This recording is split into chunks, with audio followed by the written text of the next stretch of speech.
Bismillahirrahmanirrahim. Assalamu alaikum. I hope by now you have finished the bridging activity with your teacher. Very good.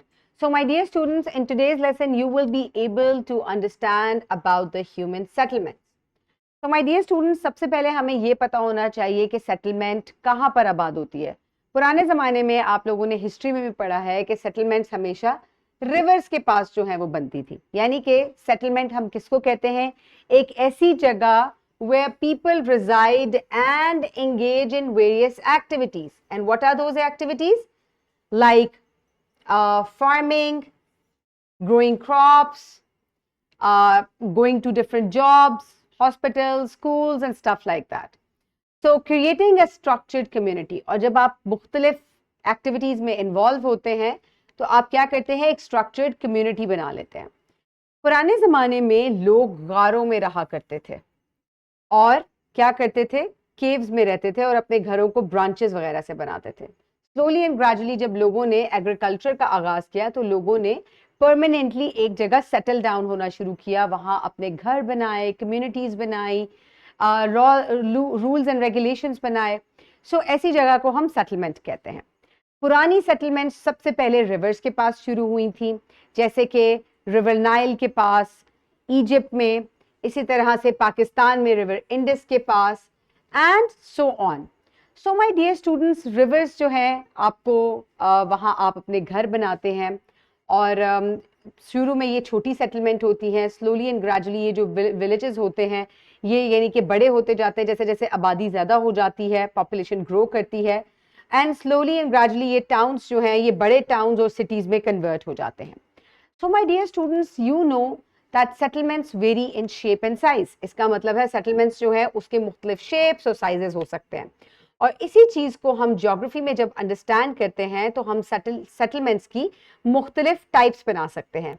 एक तो हम इनको उनके pattern के ऊपर कि किस तरीके से सेटलमेंट में घर बनाए गए हैं या वहाँ बिल्डिंग्स किस स्ट्रक्चर से बनाई गई हैं, हम उस तरीके से उसको डिवाइड करते हैं और उसके साइज की बिना पे भी करते हैं. But in today's lesson we are only going to talk about the settlement patterns, यानी कि उसका पैटर्न क्या है. ये पैटर्न भी मैं अभी आपको एक्सप्लेन करती हूँ. यानी कि सबसे पहले सेटलमेंट जो है वो देखने में कैसी लगती है.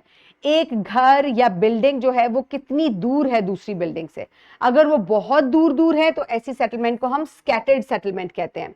ये यूजुअली विलेजेस में या ऐसी जगह जहां पर पानी वगैरह नहीं जल्दी से मिलता, वहां पर छोटी छोटी दूर दूर जो है वो कम्युनिटीज बनी हुई होती हैं, जैसे कि in the Thar desert of Sindh. और ऐसी सेटलमेंट को हम क्या कहते हैं? Dispersed settlement. Then comes the nucleated settlement. Nucleated settlement एक ऐसी settlement होती है that you have a center and around that you have clusters of connected roads and then they can have circular or irregular shapes also. जैसे कि लाहौर जो है ये एक सिटी है और ये इसकी एक वेल नोन एग्जाम्पल है. आप देख सकते हैं कि कोई भी एक सेंटर हो सकता है और उसके इर्द गिर्द आपको क्लस्टर्स जो है वो नजर आते हैं.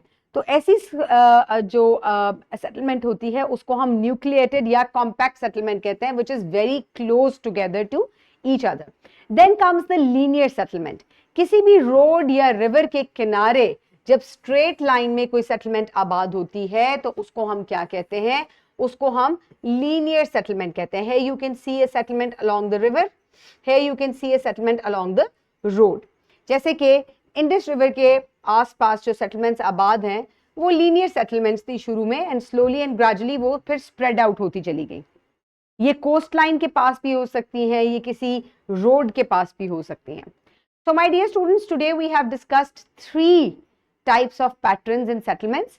डिस्पर्स्ड यानी कि दूर दूर, nucleated that means they are clustered together and they are connected by roads.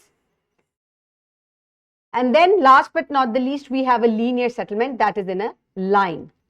So my dear students, I hope you understand this. Complete the formative check and I will see you in the next lesson. Have a great day. Thank you so much and Allah.